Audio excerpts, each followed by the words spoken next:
I'm 89 years old now, and there's something I need to tell you before I leave this world. Something that happened to me in 1978 that changed everything I thought I knew about love, loss, and the mysteries of the human heart. I was listening to the radio on a rainy Thursday morning in October when I heard it. The voice that had haunted my dreams for 27 years. It was a call-in show on WGN Chicago, one of those programs where people shared their stories about the war. The host was talking to veterans about their experiences coming home, about the adjustments they had to make. Then a man called in. His voice was deeper than I remembered, weathered by time and hardship, but unmistakably familiar. "This is Robert," the voice said. "I served in Korea with the 24th Infantry Division. I was reported killed in action in 1951, but I survived. I spent 2 years in a Chinese prison camp before I escaped." My coffee cup slipped from my hands and shattered on the kitchen floor. I stood there, frozen, listening to the voice of the man whose funeral I had attended in 1952, the man whose grave I had visited every year for 26 years. When I finally made it home in 1953, the voice continued. Everyone I knew had moved on. My family had buried me. My fiancé had married someone else. I couldn't bring myself to disrupt their lives, so I disappeared. Started over in Alaska, under a new identity. That's when I knew with absolute certainty. That was my Bobby. Robert James Mackenzie, who had proposed to me under the old oak tree in Lincoln Park in 1950, who had promised to come back to me no matter what, who had supposedly died at the Battle of Chosin Reservoir. But he hadn't died. He had come home, and I had married another man. I need to go back to the beginning, to 1949.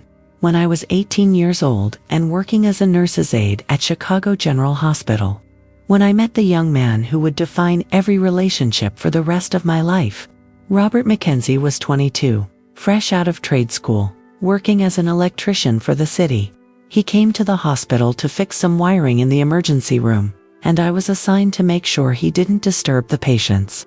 He was tall and lean, with sandy brown hair and the most beautiful green eyes I'd ever seen.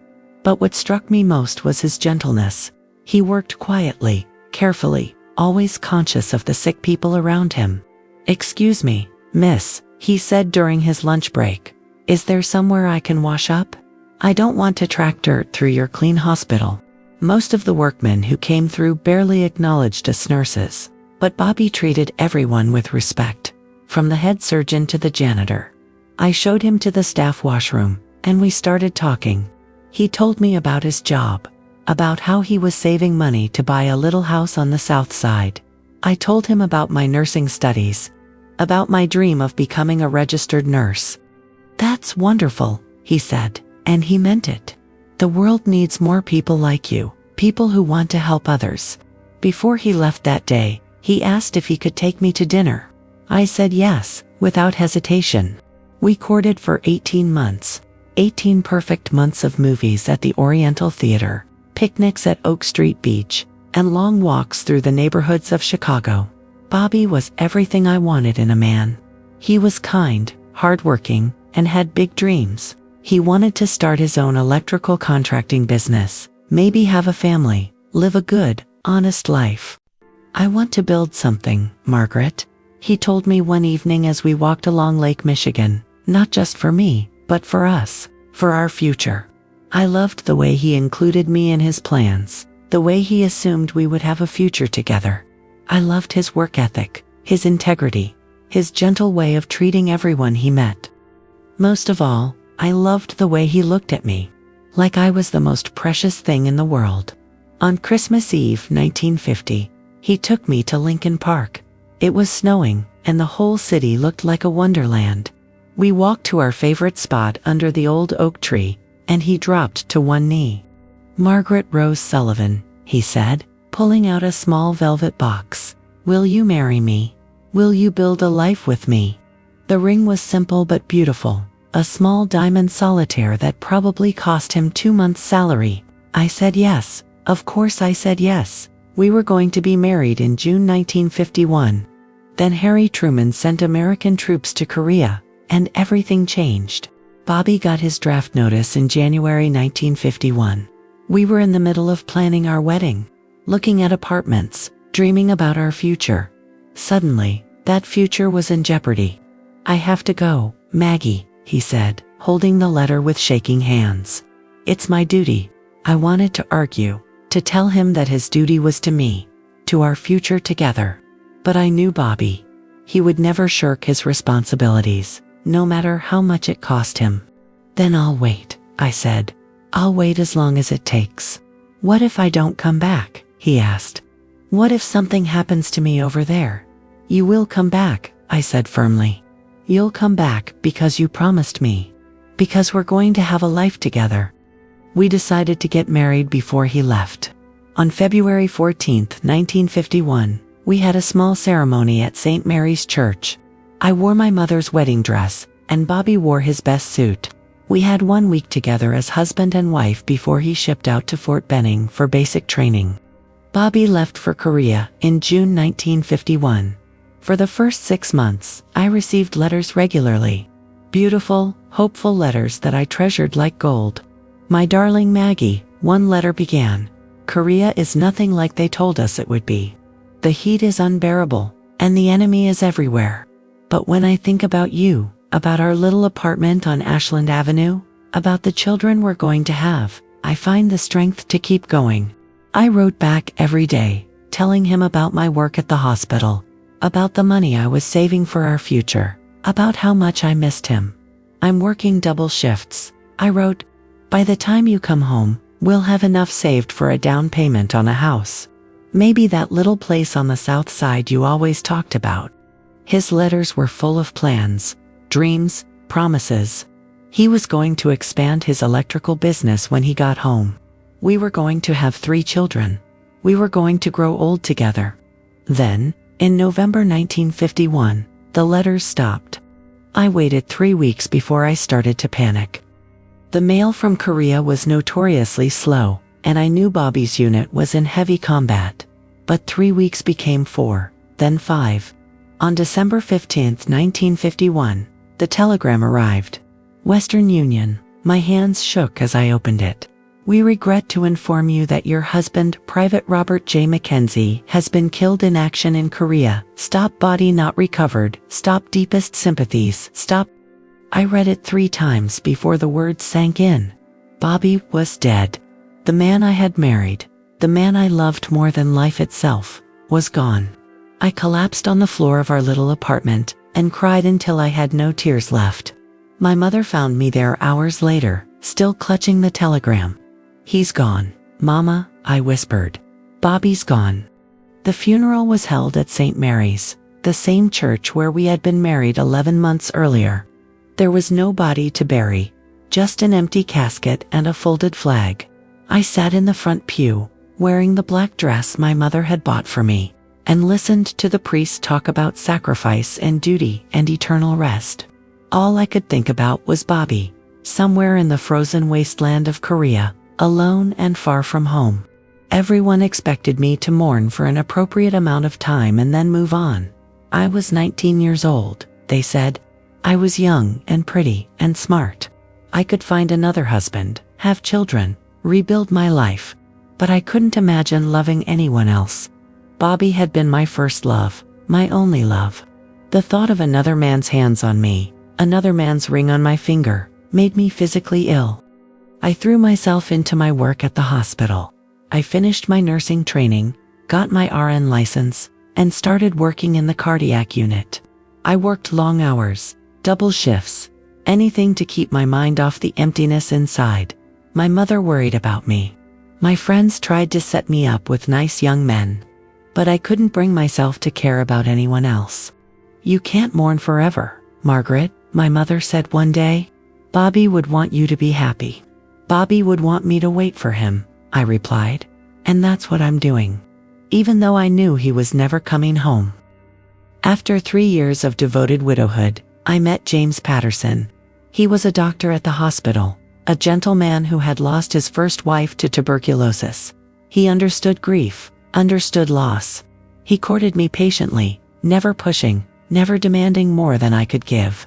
He knew about Bobby, knew that part of my heart would always belong to my first husband.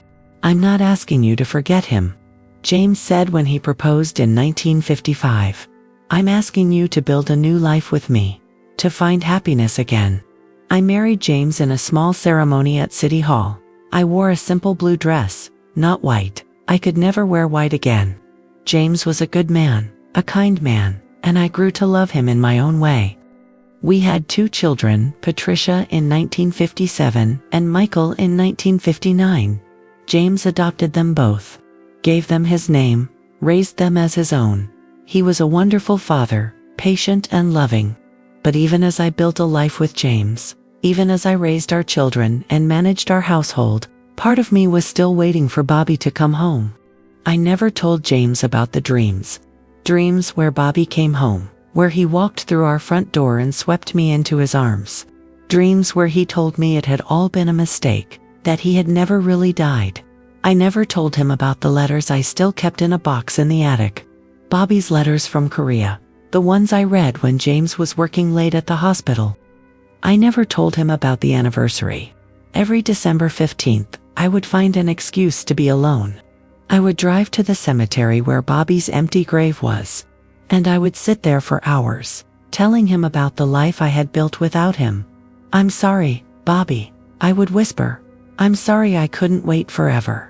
I'm sorry I broke my promise." James was a good husband, and I was a good wife. We had a comfortable life, a stable marriage, 2 beautiful children. But I was living a lie, and I knew it. The real Margaret Mackenzie had died in Korea with Bobby. The woman who married James Patterson was just a shadow, going through the motions of living. Patricia and Michael grew up believing James was their father. They knew their mother had been married before, that her first husband had died in the war, but they never knew the depth of my loss. How could I explain to them that I had loved someone so completely that 27 years later, I was still mourning him? How could I tell them that every birthday, every Christmas, every milestone in their lives was shadowed by thoughts of the man who should have been there? Patricia looked like me, but Michael had Bobby's eyes. Green eyes that sometimes made my heart stop when I looked at him. James never noticed the resemblance, but I did. I loved my children fiercely, but I also felt guilty for loving them. They were living proof that I had moved on, that I had broken my promise to Bobby.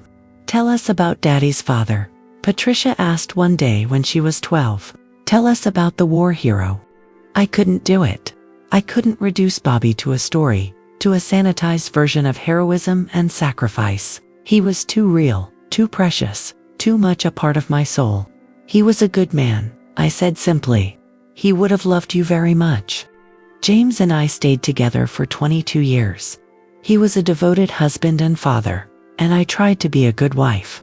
But the ghost of Bobby Mackenzie haunted our marriage from the beginning. James knew I was holding back, knew that part of me was closed off to him. He never complained, never demanded more than I could give, but I could see the hurt in his eyes. "You're still in love with him," he said one night in 1977. We were lying in bed, and he had just tried to make love to me. I had gone through the motions, but my heart wasn't in it. "I'm sorry," I said. "I can't help it, I know," he said sadly. "I've always known. I just hoped that eventually, Eventually what? Eventually you would choose to live in the present instead of the past." We divorced in 1978. It was amicable, as divorces go. James got the house, I got an apartment downtown.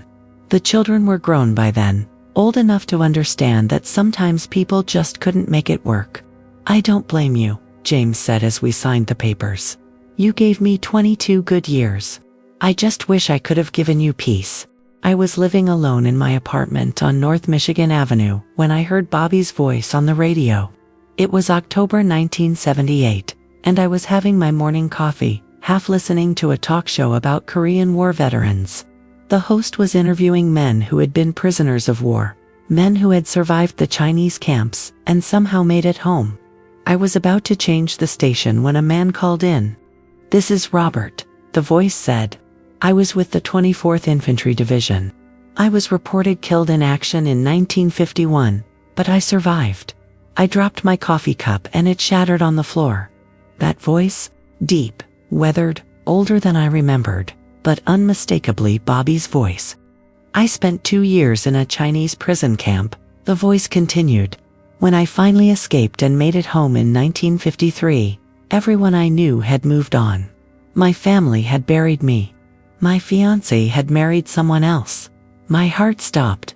Bobby was alive. He had been alive all these years, and I had remarried. I had broken my promise to wait for him.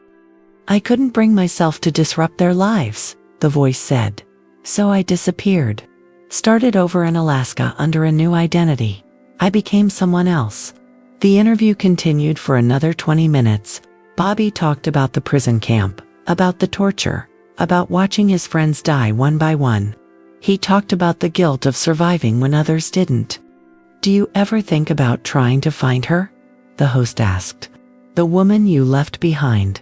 "Every day," Bobby said. "But it's been 27 years. She's built a new life, probably has children, maybe grandchildren. I don't want to destroy that." The interview ended, and I sat in my kitchen, surrounded by broken china, crying for the first time in years. I called the radio station immediately. The receptionist was polite but firm. They couldn't give out information about callers, especially those who had requested anonymity. "Please," I begged. "I think he was talking about me. I'm the fiancé he mentioned. I need to find him." "I'm sorry, ma'am," she said. "Station policy. I can't help you." I hung up and started to pace. Bobby was alive. He was out there somewhere, probably in Alaska, thinking I had forgotten him, thinking I had moved on without a second thought. I had to find him. I had to tell him the truth, that I had never stopped loving him, that I had mourned him for 27 years, that my marriage to James had been a desperate attempt to fill the void he had left. I called every radio station I could think of, trying to find someone who might have more information about the interview. I wrote letters to veterans organizations, to POW support groups, to anyone who might be able to help. Nothing. It was as if Bobby had vanished into thin air all over again. After 6 months of searching on my own, I hired a private investigator. His name was Frank Sullivan, and he specialized in finding missing persons. "It's going to be difficult," he told me. "If he's living under a false identity, there may not be any records to trace." "I have to try," I said. "I've lost 27 years. I can't lose whatever time we have left." Frank started with military records, cross-referencing POW lists with Social Security records. He looked for men who had been declared dead but had later applied for benefits under different names. It took him 8 months to find the first lead. A Robert Mackenzie who had been declared dead in 1951 had applied for veterans benefits in 1954 under the name Robert Mason. "He's in Anchorage," Frank told me. "Works as an electrician for the city. Never married." My heart raced. Bobby was alive, and he was still alone. He had spent 27 years thinking I had abandoned him, just as I had spent 27 years thinking he was dead. Frank gave me Bobby's address, and I sat down to write him a letter. I must have started it 100 times, but I could never find the right words. How do you tell someone that you've been grieving them for 27 years? How do you explain that you married someone else not because you stopped loving them, but because you couldn't bear the pain of waiting forever? How do you apologize for moving on when you thought they were dead? I wrote about the telegram, about the funeral, about the years of grief. I wrote about James, about the children, about the divorce. I wrote about the radio interview, about how I had recognized his voice instantly. I never stopped loving you. I wrote, even when I married James, even when I was trying to build a new life, part of me was still waiting for you to come home. But I couldn't send it. What if he was angry? What if he felt betrayed? What if 27 years had changed him so much that he was no longer the man I had fallen in love with? What if I was no longer the woman he remembered? After 3 months of writing letters I never sent, I made a decision. I would go to Alaska. I would find Bobby. I would tell him the truth, face to face. I took a leave of absence from the hospital and flew to Anchorage in July 1979. I had never been to Alaska before, and I was overwhelmed by the vastness of it, the endless daylight, the sense of being at the edge of the world. I checked into a hotel near his address and spent the first 2 days just driving by his apartment building. It was a modest place near downtown, not unlike the apartment we had shared briefly in Chicago. On the third day, I saw him. He was walking home from work, carrying a lunch pail, wearing coveralls. He looked older, grayer, weathered by years of hard work and harsh weather. But he still walked with that same gentle confidence I remembered. I sat in my rental car and watched him climb the stairs to his apartment. He moved slowly, carefully, like someone who had been broken and had healed imperfectly. I almost got out of the car. I almost called his name. But fear held me back. What if he didn't want to see me? What if I was just another painful reminder of the life he had lost? I drove back to my hotel and cried until I had no tears left. I stayed in Alaska for 2 weeks, watching Bobby from a distance, trying to work up the courage to approach him. I learned his routine. He worked at the city electrical department, ate lunch at the same diner every day, spent his evenings alone in his apartment. He looked lonely. There were no women in his life, no friends stopping by, no family visiting. He was living the same isolated existence I had been living since my divorce. On my last day in Alaska, I decided to approach him. I went to the diner where he ate lunch and sat at the counter, ordering coffee and pretending to read a newspaper. At exactly 12:30, Bobby walked in. He took his usual seat at a table by the window, ordered his usual sandwich and coffee. He looked tired, older than his 50 years. I stood up and walked over to his table. My heart was pounding so hard I thought it might explode. "Bobby," I said softly. He looked up, and for a moment, our eyes met. Those beautiful green eyes I had fallen in love with 30 years ago. They were sadder now, haunted by experiences I couldn't imagine, but they were still Bobby's eyes. "I'm sorry," he said. "Do I know you?" "I'm Margaret," I said. "Margaret Sullivan. I was your fiancée. I was your wife." His face went white. He stared at me for a long moment, as if he was seeing a ghost. "Maggie," he whispered. "Is it really you?" I sat down across from him, and we stared at each other in silence. 30 years elapsed into nothing. I was 18 again, and he was 22, and we were planning our future together. "I thought you were dead," I said finally. "They told me you were killed in action." "I thought you had moved on," he said. "When I came home, they told me you had married someone else." "I did," I said, and I watched the pain flash across his face. "I waited for years, Bobby. I waited until I couldn't bear the loneliness anymore." "I don't blame you," he said quickly. "You thought I was dead. You had every right to build a new life, but I never stopped loving you," I said. "Even when I was married to James, even when I was raising his children, part of me was still waiting for you." We talked for 3 hours. I told him about the years of grief, about the marriage that had been more about survival than love, about the divorce. He told me about the prison camp, about the torture, about the friends who had died in his arms. "I couldn't come back to you," he said. "You had moved on. I couldn't destroy your happiness." "I wasn't happy," I said. "I was surviving. There's a difference." I extended my stay in Alaska for another month. Bobby and I spent every evening together, walking through the streets of Anchorage, talking about the years we had lost. He was different from the young man I had married. Quieter, more serious, marked by suffering I couldn't fully comprehend. But underneath the scars, he was still Bobby, still gentle, still kind, still the man I had fallen in love with. "I never married," he told me one evening as we walked along the shore of Cook Inlet. "I never even tried. How could I, when I was still in love with you?" "We wasted so much time," I said, "so many years." "We didn't waste them," he said. "We survived them. That's different." We tried to recapture what we had lost. We went to movies, had dinner together, held hands like teenagers. But we weren't teenagers anymore. We were middle-aged people carrying decades of pain and regret. "I want to try again," Bobby said on my last night in Alaska. "I want us to be together. Will you move to Alaska? Will you marry me again?" I wanted to say yes. I wanted to pack up my life in Chicago, and start over with the man I had never stopped loving, but I couldn't. I have children, I said. I have grandchildren. I have a life in Chicago. Then I'll move to Chicago, he said. I'll start over again. I thought about it for weeks after I returned to Chicago. Bobby called me every day, begging me to give us another chance.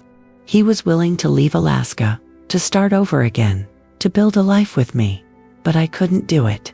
I couldn't ask him to uproot his life again, and I couldn't abandon my children and grandchildren. We had missed our chance. We were 30 years too late. I can't, I told him during one of our phone calls. I'm not the same person I was 30 years ago. You're not the same person either. I'm still in love with you, he said. That hasn't changed. Love isn't enough, I said, and the words broke my heart. We have different lives now. We can't go back. There was a long silence on the other end of the phone. I understand, he said finally. I don't agree, but I understand. I'm sorry, Bobby, I said. I'm so sorry. Don't be sorry, he said. I'm grateful I got to see you again. I'm grateful to know that you loved me too. After I made the decision not to pursue a relationship with Bobby, we started writing to each other. Long, thoughtful letters that allowed us to share our lives without the pressure of trying to rebuild what we had lost. I told him about my children, about my job at the hospital, about my life in Chicago. He told me about his work, about the beauty of Alaska, about the peace he had found in the wilderness. I'm not angry, he wrote in one letter. I understand why you made the choice you did. I respect you for putting your family first. I wrote back, I need you to know that choosing them over us was the hardest thing I've ever done. But I couldn't ask you to compete with 30 years of history. Our letters became the best part of my day. I would rush home from work to see if there was an envelope with his familiar handwriting. I would read his letters over and over, treasuring every word. You're still the love of my life, he wrote. Even if we can't be together, you're still the most important person in my world. I kept every letter, just as I had kept his letters from Korea. They were proof that our love had survived everything: war, separation, betrayal by time itself. Once a year, I would visit Bobby in Alaska. We would spend a week together, talking, walking, pretending that we were just old friends, catching up. But we weren't just old friends. We were two people who had loved each other for 40 years, who had been separated by circumstances beyond their control, who had found each other again too late. I dream about you, he told me during one of my visits. I dream about the life we would have had together. I dream about it too, I said. I dream about the children we would have had, the house we would have built, the years we would have shared. Do you ever regret it? He asked. The choice you made. Every day, I said. But I would make the same choice again. My children needed me. I know, he said. That's why I love you. You're the same person you always were, someone who puts others first. In 1985, Bobby was diagnosed with lung cancer. The years of smoking, the harsh Alaska winters, the damage from the prison camp, it all caught up with him. I flew to Anchorage as soon as I got his letter. He was in the hospital, looking frail and tired, but he smiled when he saw me. I'm not going to beat this one, Maggie, he said. The doctors give me 6 months, maybe less. I sat beside his bed and took his hand, the same hand that had held mine on our wedding day, that had written me letters from Korea, that had reached for me in a diner in Alaska. I'll stay with you, I said, however long it takes. What about your job, your family? They'll understand, I said. I need to be with you. I took a leave of absence from the hospital and moved to Alaska. I rented a small apartment near the hospital and spent every day with Bobby. We talked about everything, our childhoods, our dreams, our regrets. We talked about the life we would have had together, the love that had survived everything. I don't regret any of it, he said one day. Not the war, not the prison camp, not the years of loneliness. It all led me back to you. I regret it, I said. I regret the time we lost, the years we spent apart. Don't regret it, he said. We had our time. Maybe not as much as we wanted, but we had it. 3 months before Bobby died, he asked me to marry him. Again, I know it's crazy. He said, I know we're running out of time. But I want to be your husband again, even if it's just for a little while. I said yes. Of course I said yes. We were married in Bobby's hospital room on a snowy February morning. The chaplain performed the ceremony, and 2 nurses served as witnesses. I wore a simple white dress, and Bobby wore his best pajamas. Do you, Robert, take Margaret to be your wife, to love and cherish for whatever time you have left? I do, he said. I always have. Do you, Margaret, take Robert to be your husband, to love and cherish for whatever time you have left? I do, I said through my tears. I always have. We exchanged rings, simple gold bands that the chaplain had blessed. When he pronounced us husband and wife, Bobby kissed me with the same gentle passion he had shown 40 years earlier. Now we're complete, he whispered. Now we're whole. Bobby died on a Tuesday morning in April 1986. I was holding his hand, reading to him from one of his letters from Korea. My dearest Maggie, I read, I think about you every minute of every day. I think about our future together, about the life we're going to build. That's what keeps me going in this terrible place. He squeezed my hand weakly. I kept my promise, he whispered. I found my way back to you. Yes, I said. You did. He closed his eyes and smiled. I love you, Mrs. Mackenzie. I love you too, I said. I always have. He died peacefully, with my hand in his, with my voice in his ear, with the knowledge that he had been loved completely for 40 years. I brought Bobby's ashes back to Chicago and buried them next to the empty grave that had been waiting for him for 35 years. Finally, he was home. I returned to work at the hospital, but everything was different now. I had said goodbye to the love of my life, and I was at peace for the first time in 40 years.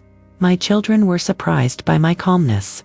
They had expected me to be devastated by Bobby's death, but I wasn't. I was grateful. I don't understand, Patricia said. How can you be so calm? You loved him. I did love him, I said. I loved him completely, and he loved me. We got to say goodbye. We got to be together at the end. That's more than most people get. I started volunteering at the Veterans Hospital, working with men who had been damaged by war. I understood their pain, their struggles, their inability to readjust to civilian life. You've been where we've been, one of them told me. You understand. I understand love, I said. I understand loss. I understand that sometimes that's enough. I'm 89 years old now. I sit by the window of my little apartment on North Michigan Avenue, watching the leaves fall like memories. The world is quieter now, slower, but inside me, there's still a hum, the soft, steady echo of a love that never faded. Every now and then, I take out the box.